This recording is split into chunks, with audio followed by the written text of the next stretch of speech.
আমার বাচ্চারা পিঠার নাম নেবে আর আমি বানাবো না, তা কি হয়? আজকে সকাল সকালেই মেয়েরা বলেছে যে তারা গরুর মাংসের ঝোল দিয়ে চিতই পিঠা খেতে চায়, সাথে নলেন গুড়। যার যেটা আর কি খেতে ভালো লাগবে সে সেটা দিয়েই খাবে। বাচ্চারা বলছে, আর সেটা না বানালে হবে? আমার বাচ্চারা মুখ দিয়ে যেটা বলবে আমি মা, আমাকে সেটাই করতে হবে। যতক্ষণ করে দিতে না পারি অতক্ষণ আমার একদমই ভালো লাগে না। হ্যালো এভরিওয়ান, আসসালামু আলাইকুম। Welcome back to my channel mom's kitchen by Sultana. আমি সুলতানা, যশোর থেকে। প্রথমে চিতই পিঠা বানানোর জন্য আমি এরকম একটা ছাঁচ নিয়েছি। ছাঁচটা পরিষ্কার করে তেল দিয়ে তেল ব্রাশ করে নিয়েছি ভালো করে। এবার চলে আসবো ব্যাটারটা বানানোর জন্য। এখানে আমি নর্মাল যে ঠান্ডা পানি আমরা খাওয়ার জন্য যে পানিটা ব্যবহার করি সেই পানিটাই নিয়েছি পরিমাণ মতো।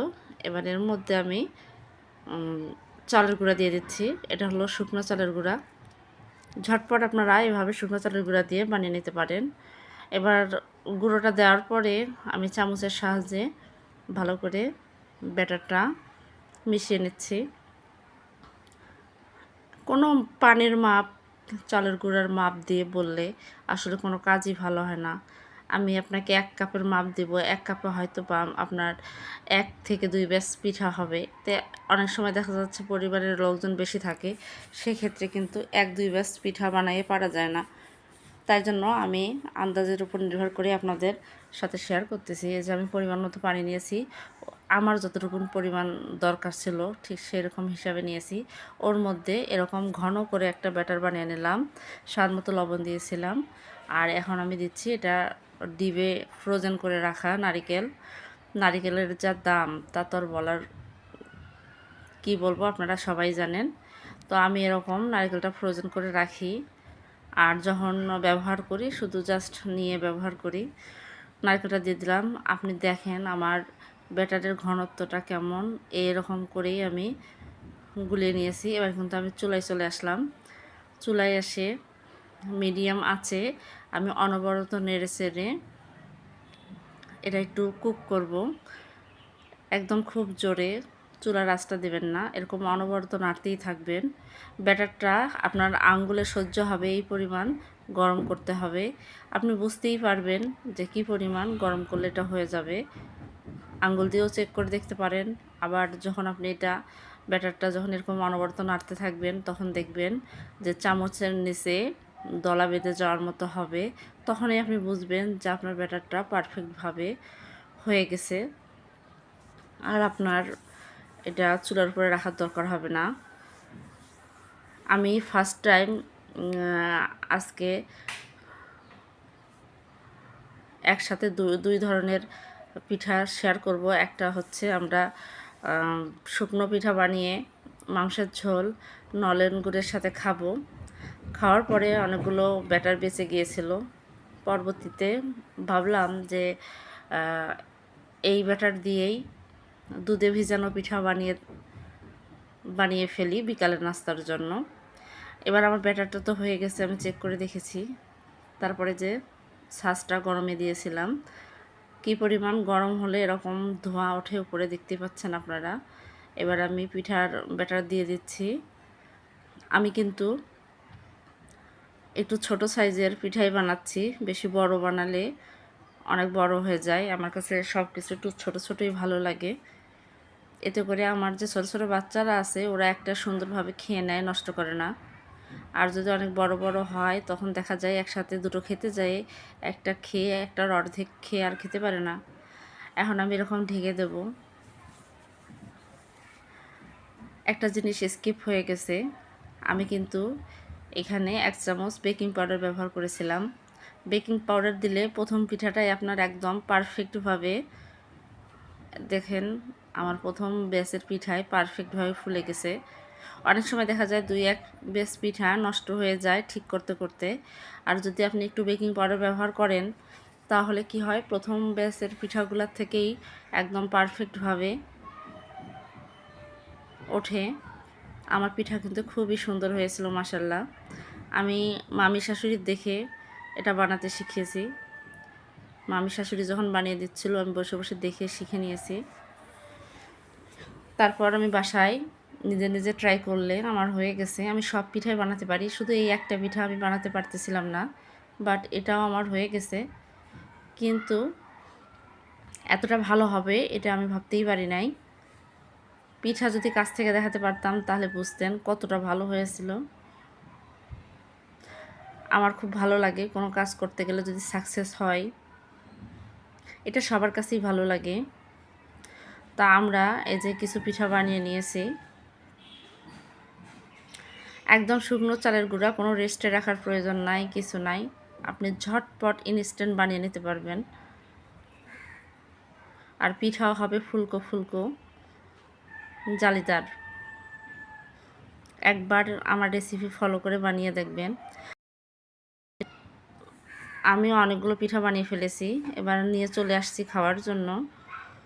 এই মাংসের ঝোল থেকে গেছে, গরুর মাংসের ঝোল। মেয়ে আগে নলেন গুড় দিয়ে ট্রাই করে দেখতেছে কেমন লাগে। আমিও চলে আসলাম যে সবাই মিলে খাবো। খেতে খেতে দেখি আমাদের সকলেরই পেট ভরে গেছে, আর আমাদের দরকার নাই। এখন বাকি ব্যাটার থেকে গেছে, এগুলো কী করব। পরে ভাবলাম যে লাইফে কখনো নিজে একা একা চিতই পিঠা বানিয়ে দুধের মধ্যে ভিজাই নেই। ভাবলাম যে ট্রাই করে দেখি কেমন হয়, বিকালের নাস্তা হয়ে যাবে। মেয়ে বলল যে হ্যাঁ আম্মু করো। এবার চলে আসলাম দুধে ভিজানোর জন্য। প্রথমে দুধ নিয়ে নিছি এখানে। দুধ এখানে আমি প্রায় 1 লিটারের থেকে একটু কম দুধ ছিল আমার। পরিমাণ মতো লবণ দিয়েছি,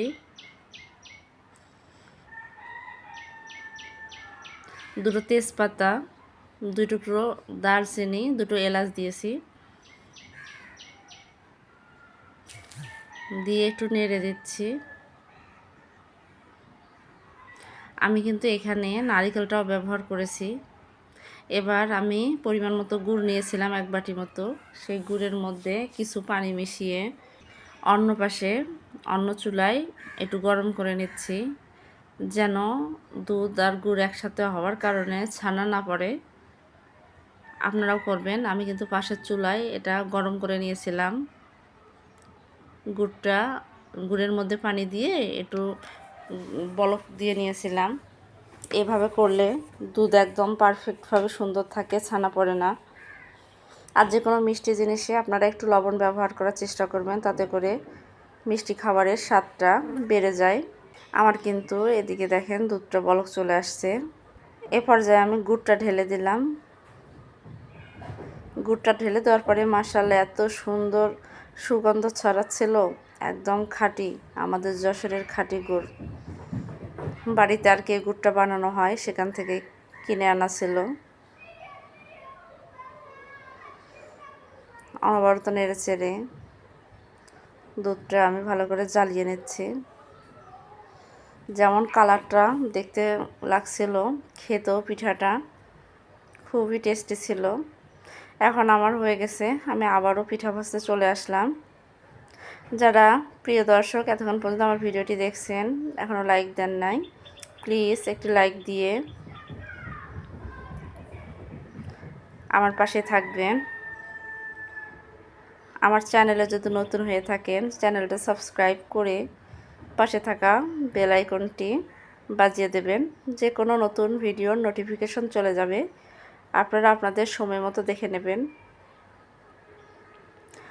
দেখেন আমার কোনো পিঠাই কিন্তু খারাপ হয় নাই, সবগুলো পিঠাই ভালো হয়েছে। কোনো জিনিস যদি করতে গেলে ভালো না হয় তাহলে কিন্তু আমার একেবারেই ভালো লাগে না।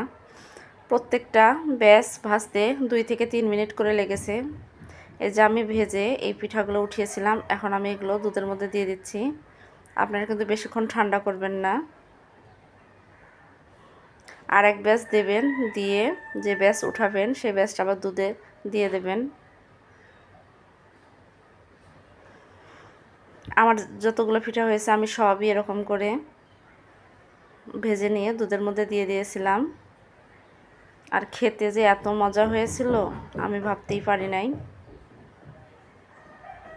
আমার যখনই কোনো পিঠা বা কোনো কিছু এরকম বেশি হয়ে যায়, তখন আমি সেটা দিয়ে অন্যরকম করে অন্য কিছু করার চেষ্টা করি। দেখেন আমার একে একে করে যে এতগুলো পিঠা হয়েছে।